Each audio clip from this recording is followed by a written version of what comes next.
J'avoue, James Wan et moi, c'est pas trop le grand amour, c'est vrai. Mais là, franchement, mec, respect total.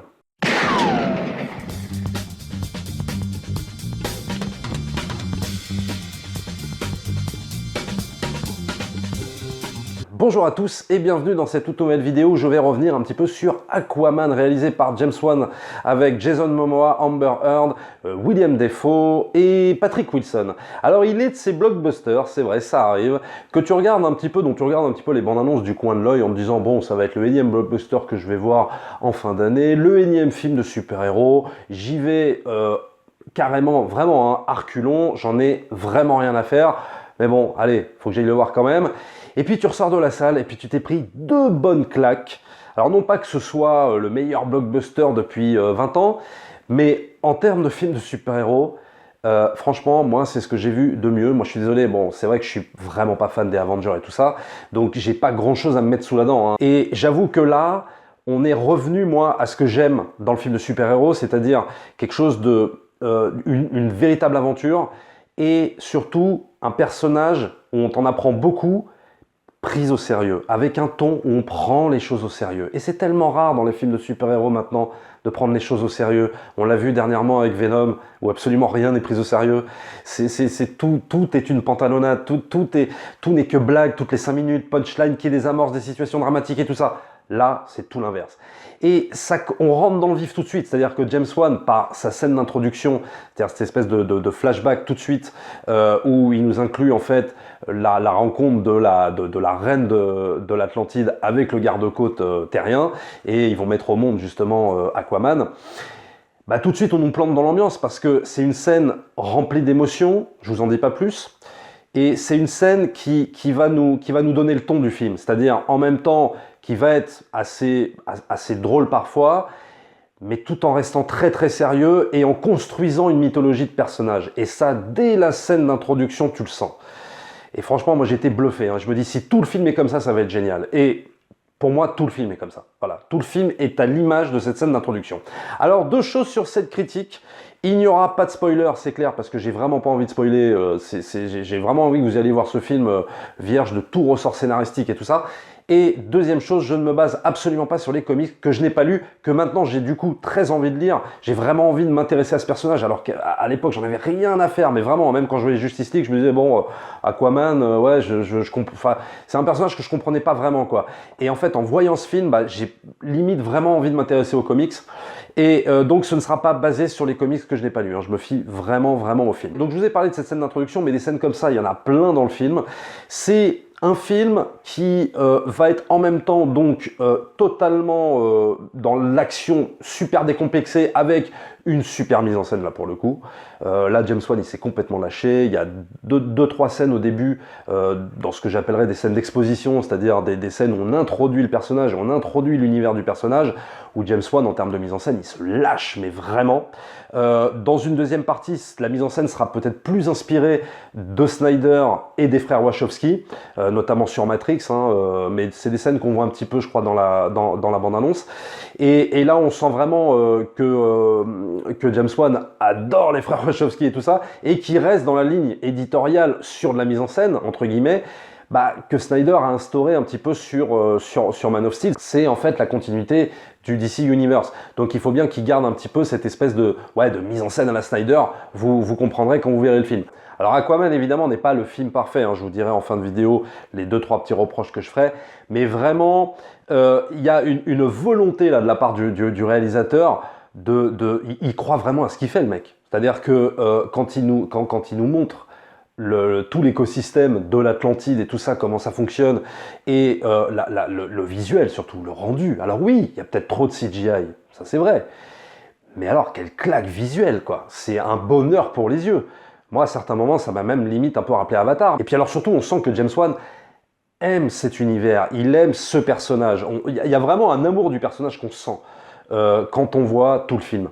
Alors évidemment, ça va être un blockbuster avec énormément de scènes d'action, mais les scènes d'action sont juste fabuleuses, que ce soit des scènes de course-poursuite, que ce soit des scènes de baston, des scènes dans des arènes incroyables, c'est super impressionnant. Et puis des fois, c'est un blockbuster qui va savoir se poser aussi, établir la relation qui est entre ces deux personnages, notamment entre le personnage donc d'Aquaman et de Mera, donc la fille dont il est amoureux, et il va vraiment se tisser une relation super intéressante. Moi j'ai trouvé que la relation était très réussie. L'actrice qui joue Mera, Amber Heard, t'as juste envie de l'épouser, quoi. Elle est juste géniale, et en plus ils ont respecté, je trouve, le visuel qu'il y a dans le comics, et la caractérisation de son personnage, c'est-à-dire le fait qu'elle puisse matérialiser l'eau, la déplacer et s'en servir pour attaquer des ennemis, etc. Et ça, c'est son pouvoir, en fait. Et donc, le personnage est super intéressant parce qu'en même temps, elle est touchante, sensible et en même temps super badass. Et ce qui fait que ça donne une super complémentarité à Aquaman, quoi. Et leur relation marche vraiment, vraiment très, très bien. Alors, il y a énormément de scènes dantesques dans ce film, notamment une scène qui va se passer dans la deuxième partie du film, un petit peu après la deuxième partie, dont je peux pas vous révéler, évidemment, mais alors une scène extraordinaire qui se passe juste sur un bateau, quoi. Et j'ai trouvé ça vraiment, enfin, d'un point de vue de mise en scène, là, on bascule carrément dans autre chose que du film de super-héros, et on sent que James Wan s'en donne à cœur joie, et franchement ça fait super plaisir. C'est vraiment une super scène. Alors autre chose aussi sur la BO, c'est une BO qui n'a pas de thème, une fois de plus. Je sais pas, en ce moment c'est vrai que les compositeurs ne composent pas de thème. Peut-être la dernière que j'avais vue c'était sur Ready Player One, mais alors c'est une BO que je vais retenir. Paradoxalement, c'est très bizarre, c'est une des plus belles BO que j'ai entendues cette année. Alors peut-être parce que aussi dans des scènes ultra touchantes, il sait faire de l'emphase avec la musique, et aussi quand il y a des grosses scènes d'action, il va dans des espèces de partitions de BO qu'on entendait un petit peu dans les années 80, quoi. Moi, j'ai trouvé que des fois, il y avait même un côté Tron, quoi, carrément. Enfin, c'est assez hallucinant, quand même. Ça rappelle vraiment Aquaman, à certains moments, oui, ce délire fun décomplexé qu'on avait réellement dans les années 80, mais sans non plus faire de l'hommage appuyé, quoi. Et c'est là, pour moi, toute la force du film. C'est-à-dire qu'il ne fait vraiment pas quelque chose qui va dans l'hommage absolument. Je veux faire comme il y avait dans les années 80. Non, non. On est vraiment là dans une connaissance du genre de cette époque-là, mais sans en faire trop. Mais des fois, on le ressent. Voilà. Moi, j'ai ressenti des fois des kiffs que j'avais quand j'étais gamin, quand je voyais des films dans les années 80, quoi. Voilà, c'est tout. Et à ce niveau-là, c'est un film vraiment galvanisant. Comme dans tout bon film, il y a un bon méchant normalement. Donc là, il est interprété par Patrick Wilson, génialissime. Alors là, vraiment, j'ai adoré sa prestation. Il va jouer le beau-frère d'Aquaman, qui va vouloir détruire le monde. Alors là, vous allez me dire, ouais, bah alors encore une histoire de méchant qui va détruire le monde. Oui mais non. Et le plan du méchant est vachement plus malin que ce qu'on pourrait s'imaginer. Voilà, je ne vous en dirai pas plus, mais j'avoue qu'il y a toute une thématique un peu écolo qui vient se greffer à ça et qui est plutôt super maligne en tout cas sur le scénario. Mais voilà, je vous en dis pas plus, vous verrez quand vous verrez le film. En tout cas, le méchant est super bien. Alors au rayon des petits bémols, au rayon des petites choses qui fâchent, mais c'est pas grand chose. En tout cas, ça m'a vraiment pas gâché la vision du film. Ça va être sur le personnage de Black Manta qu'on voit dans la bande-annonce, donc je ne vous spoil absolument rien. J'aime beaucoup l'ennemi, la caractérisation de l'ennemi. C'est juste sur la forme, c'est juste son armure. Alors je sais que c'est repris des comics, parce que du coup, quand j'ai vu le film, je suis allé voir un petit peu à quoi ressemblait Black Manta dans les comics et tout ça. Et c'est vrai qu'il n'y a aucune trahison par rapport à l'armure qu'il porte. Mais moi, personnellement, peut-être qu'en comics ça passe, oui, mais je suis pas super fan de ce que ça rend en live. Voilà, je trouve que ça fait un peu, tu sais, ça fait un peu personnage de film, enfin de séries japonaises que tu regardais dans les années 80, genre Bioman et tout ça. J'ai un peu l'impression de voir ça, quoi. Par contre, l'ennemi, il est hyper bien caractérisé, hyper menaçant. Et il y a des scènes qu'on voit d'ailleurs hein, dans la bande-annonce, des scènes de course-poursuite dans des maisons, dans des machins, où t'as Mera qui se fait courser, etc. Enfin, qui sont juste extraordinaires. Quand t'as toute la scène assemblée hors bande-annonce et que tu la vois en salle, et c'est une grosse claque quand même. Alors oui, il y a l'inspiration du côté de chez Matrix, c'est vrai, on retrouve ça. Mais très honnêtement, la scène, elle est galvanisante au possible, elle est super badass.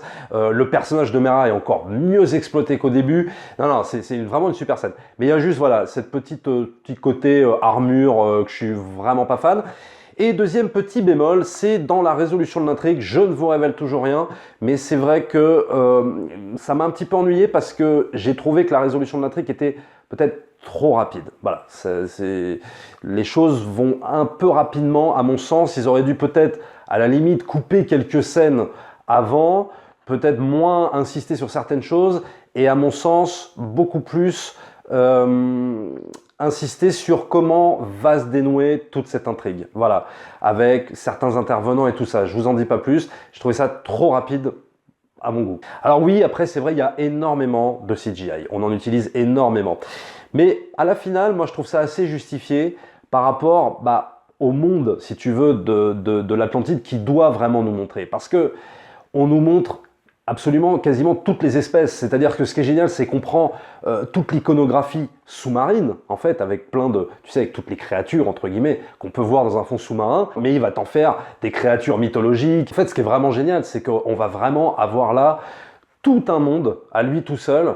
On pourrait presque faire un film, franchement, sur ce monde-là, en restant sur ce monde-là pendant 2h15, quoi. Et c'est vrai qu'à ce niveau-là, c'est quand même très très réussi, malgré, oui, la multitude de CGI qu'il y a. Voilà tout ce que je pouvais vous dire sur Aquaman, un film épique, badass, un vrai film de super-héros, un film d'aventure, touchant, vraiment. Alors ils auraient pu, oui, aller plus encore dans l'émotion, mais il y a vraiment des scènes, moi, qui m'ont mis un petit peu la chair de poule quand même, je dois avouer, qui t'emportent visuellement, un film galvanisant qui ne s'arrête jamais, et surtout, un film de cinéma qui n'oublie pas de faire du cinéma, un film archi généreux, quoi. Et je suis content de la qualité du film, c'est peut-être pour DC une sorte de renaissance, voilà. Voilà, j'espère que je vous ai pas trop survendu le film, mais c'est vrai que moi je suis tellement peu emballé par les films de super-héros dernièrement que quand il y en a un de bien, j'ai envie de le défendre. Voilà. En tout cas, allez-y, ne boudez pas votre plaisir, ça va vous sortir de tous vos problèmes, vous allez être projeté dans un autre monde pendant 2 heures, ça va vous faire un bien dingue. Voilà. Abonnez-vous à la chaîne, mettez des pouces en haut, partagez la vidéo bien sûr. N'hésitez pas non plus à vous rendre sur le lien Utip dans la description de la vidéo.